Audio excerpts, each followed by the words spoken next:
Hi friends, welcome to Meenal's kitchen. இன்னைக்கு பெசரட்டு எப்படி பண்றதுன்னு பார்க்கலாம். அதுக்கு பச்சை பயிர் ஊற வச்சிருக்கேன். நான் நைட்டே ஊற வச்சிருக்கேன். ஒரு கப் பச்சை பயிருக்கு 1/4 கப்பை விட கம்மியா பச்சரிசி கொஞ்சம் இதோட சேர்த்து ஊற வச்சுக்கோங்க. இப்போ இன் கேஸ் நீங்க நைட் டின்னர் பண்ணனும்னா ஒரு 6 hours ஆவது இத ஊற வைக்கணும். இதுக்கு 2 பச்சை மிளகாய், கொஞ்சம் ஒரு 1 இன்ச்சுக்கு இஞ்சி.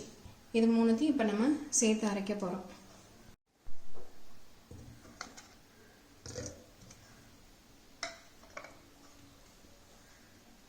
இது கொஞ்சம் தண்ணி இல்லாம ஃபர்ஸ்ட் அரைச்சுக்கோங்க. வேணும்னா நம்ம இதுல இருக்க தண்ணியை ஆட் பண்ணிக்கலாம்.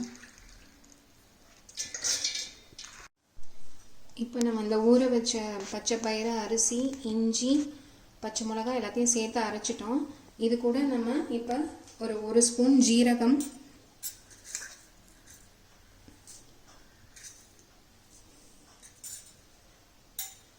மாவுக்கு தேவையான உப்பு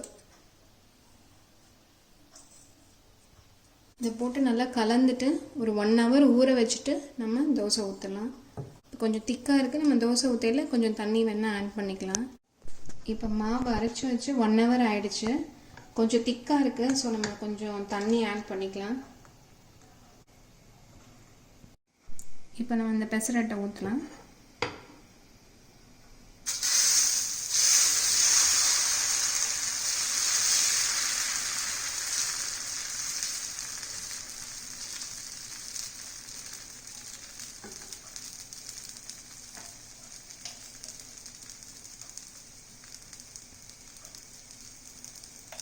இந்த சைடு வெந்துச்சு, தோசையை திருப்பிடலாம்.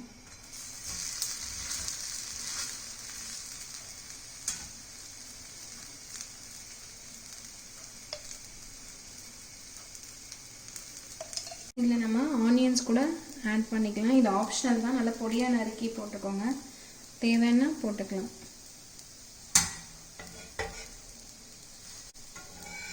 நம்மளோட பெசரட்டு ரெடி ஆகிடுச்சு.